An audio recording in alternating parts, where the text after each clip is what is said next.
জানিস আজকে আমার বাবা একটা ডাব নিয়ে এসেছে। দাদা আপনার কাছে ডাবের বিচি হবে? আমার দাদুর বিচি চালিয়ে দিতে পারতাম, কিন্তু ডাবের বিচি দিতে পারবো না।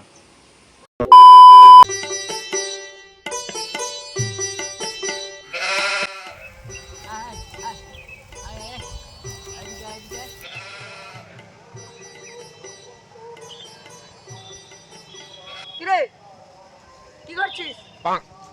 ছাগল চড়াচ্ছিস নাকি? হ্যাঁ রে বন্ধু, আয় আয়।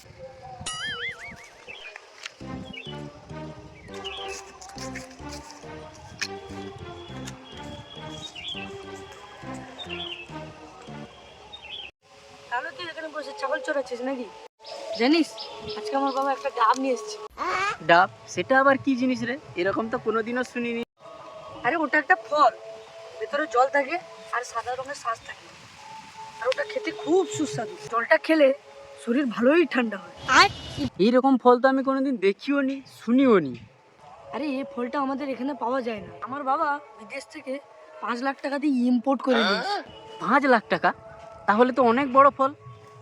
আরে লরিতে করে নিয়ে এসছে নাকি এত বড় ফল? আরে এত বড় ফল নয়, এইটুকু হবে। কই দেখা দেখা কি রকম ফলটা দেখি।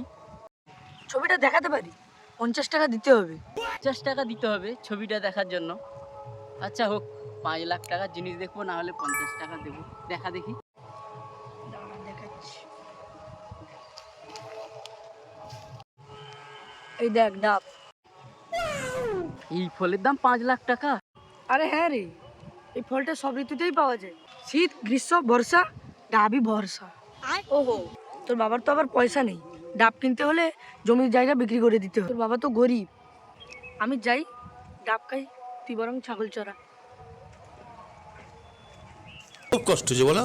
শালা কি এমন ফল এখানে পাওয়া যায় না, আবার এত দাম।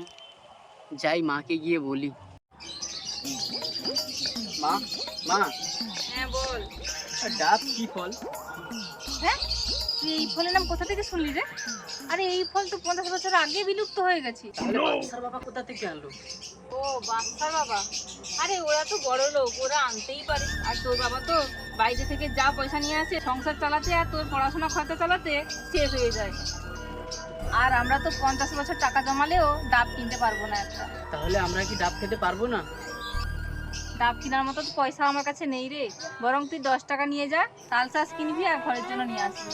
সেই কবে 30 বছর আগে ডাব খেয়েছিলাম, এখন তো ডাব দেখতেও পাইনি আর খেতেও পাইনি। তোকে কোথা থেকে এনে দিব রে বাবা? ডাব আমি খাবো, প্রয়োজনে গাছ লাগাবো, গাছ লাগিয়ে ডাব আমি কিনবই। দাদা আপনার কাছে ডাবের বিচি হবে? কি ডাবের বিচি? তুই আমার দাদুর বিচি চালিয়ে দিতে পারবি, কিন্তু ডাবের বিচি দিতে পারবো না। কেন? ডাবের বিচির দাম 1 লাখ টাকা। কি 1 লাখ টাকা? এত দাম কেন? থেকে ইম্পোর্ট করতে হয়। শালা আমি একটা ডাব খেতে পাবো না, না পারলে তো মরেও শান্তি পাবো না। যে করে হোক আমাকে ডাবের বিচি আনতেই হবে। থাকার মতো জায়গা রেখে আর সব জায়গা বিক্রি করে দেবো। ডাব গাছটা লাগিয়ে দিই, ডাব হয়ে গেলে বিক্রি করে আবার সব জায়গা কিনে নেব। যাই বিক্রি করে দিয়ে আসি। এই নেন দাদা 2 লাখ টাকা, দুটো বিচি দেন। দিচ্ছি দাঁড়ান। এই নেন। এখানে বীজগুলো বসিয়ে দিই, এখানটায় ডাব গাছটা হবে, বসিয়ে দিই এখানে বীজগুলো।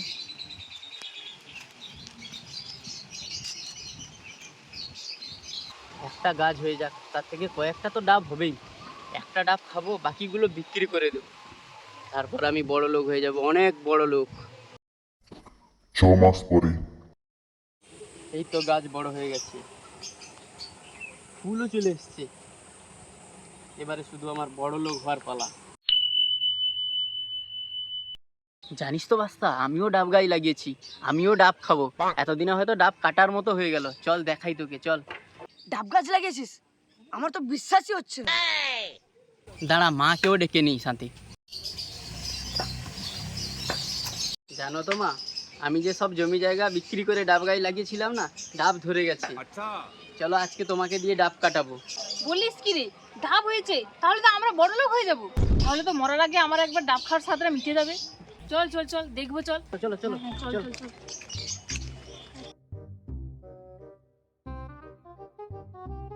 এই দেখো মা, ডাব গাছ। তাহলে মা ডাবটা পেড়ে নি।